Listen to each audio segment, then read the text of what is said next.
Hey guys, let's talk about my top 10 cruise tips for first-time cruisers. Guys, I want my comment section to be very active. If you've gone on a cruise before and you disagree with my top 10, let me know what your top 10 is. And if there's something that you really disagree with, let me know so we can have a discussion. Maybe my top 10 is wrong, but however, I want this to be very interactive. If you've done a video on this topic, you can link it below. I don't mind my page showing other people's videos. I'm not a YouTuber that's trying to do this. I'm just doing this for people that I want to help out for the very first time.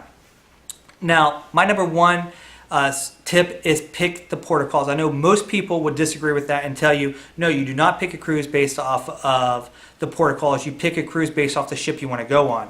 Well, this is the reason why you want to pick a cruise based off the port of call. First of all, whether you're going on an Alaskan cruise or Eastern Caribbean or Western Caribbean cruise, you want to see the ports that you go to. You want to be able to enjoy those ports. If you know that you're going and you're not going to like the ports, who cares what ship you're on? You're already on the ship and you get sick of the ship over a period of time. You want to get off the ship and you want to explore. So picking a port of call is very, very important. I look at it like going in Chicago, okay? There may be a restaurant I wanted to try in Chicago, but it's so expensive. And I don't know if it's worth the money. So I wait for it to taste of Chicago so I can go out there and get a sampling of their food. So I buy my tickets, I go to different vendors. I'm ready to go to this one particular restaurant. I wait in line, it's my turn, and they sold out of their food. That can happen on a cruise where you go to a port, whether it's Mexico or Honduras or wherever it is, and you can't port. It's too bad weather or something's going on with the current and they just can't safely get the ship in. Guess what? They're not going to port, and guess what? I'm not going to experience that island. That can happen. However, if you go on a 5 to 7 day cruise, you're going to multiple ports. So when you pick the port of calls, it's very important because you're going to have other things to do at different ports. Just understand, it can be disappointing when this happens. It happened to me once. While it was something that was frustrating, the cruise line did give us back money because we were unable to go to that port.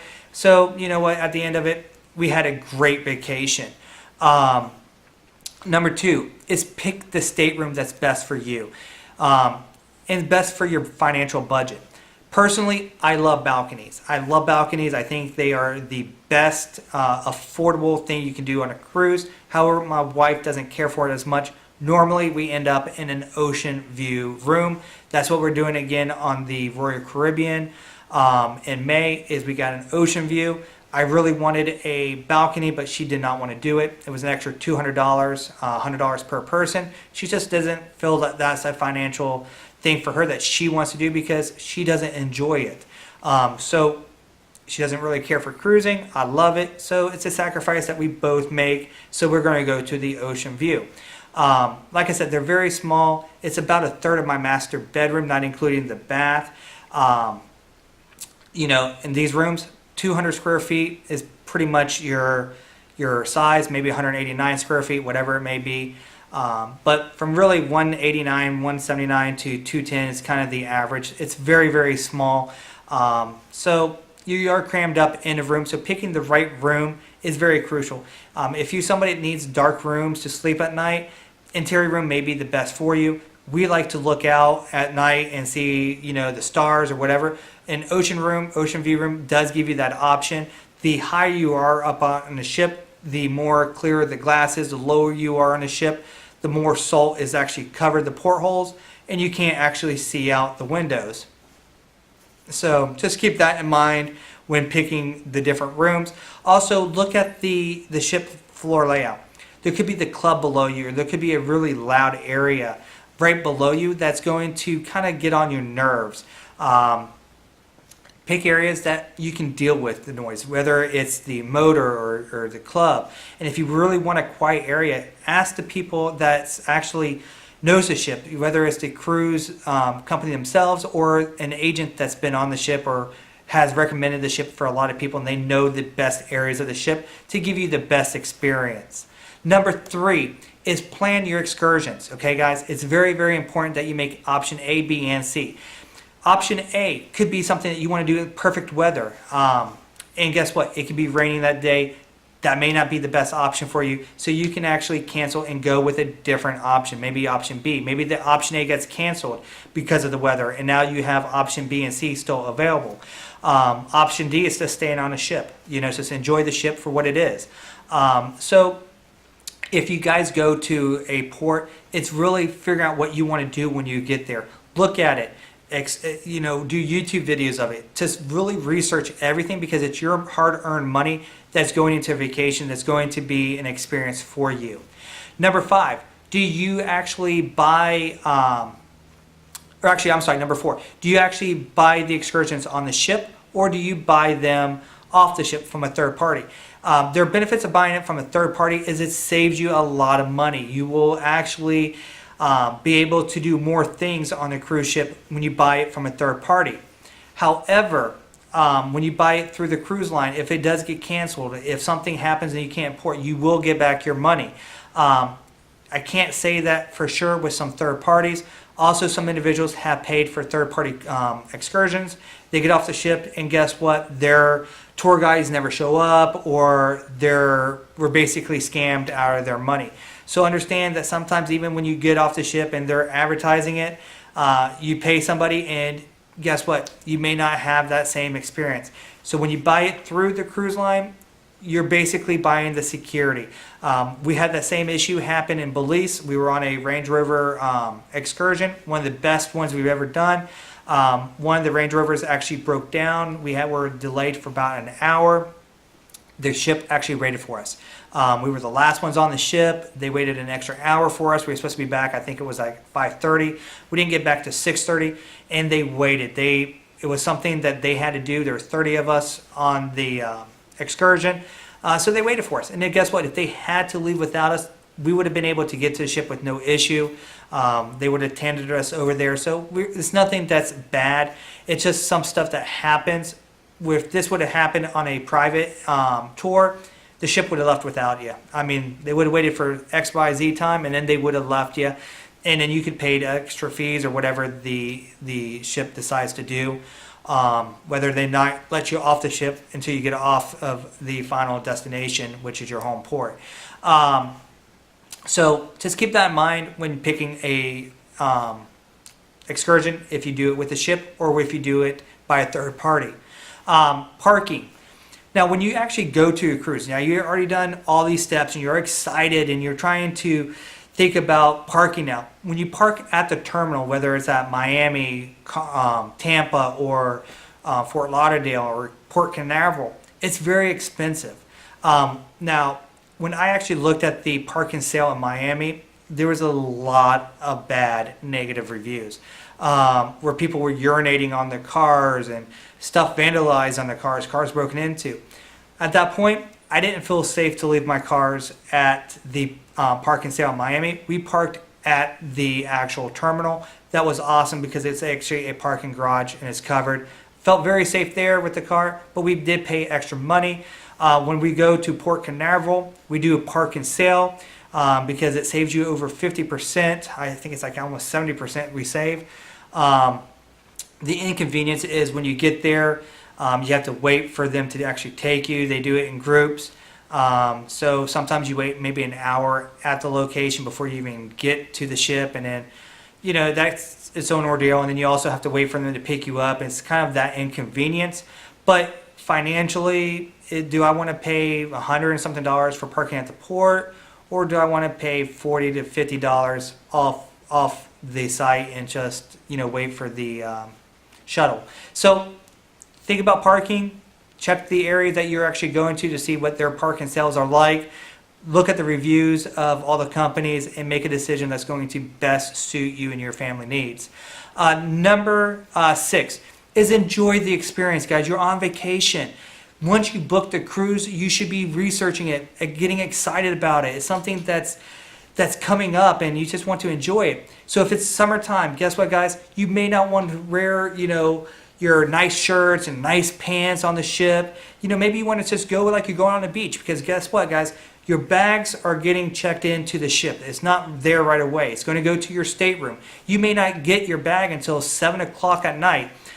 So bring a little jump bag, book bag with you, whatever, and bring that on the ship with you with some extra change of clothes. Maybe bring a bathing suit in. Royal Caribbean, they have the pool's full of water, so you get to enjoy the water right away. Carnival, a lot of times, it's empty. And once they start sailing, then the water comes in. So it just depends on the ship and what they're doing as far as the water is concerned. So I enjoy wearing this bathing suit when I get onto the ship, and just enjoying it. It's a beach day basically on the ship. It's going to be hot. Might as well start enjoying the hot tubs and the pools and everything right away, instead of sitting there sweating because you can't go to your stateroom too early because it's not open yet. So dress accordingly to the environment you're going into. Number 7, everyone talks about this tax-free stuff, and okay, I believe it's like $800 of tax-free stuff, maybe it's $750, whatever it is.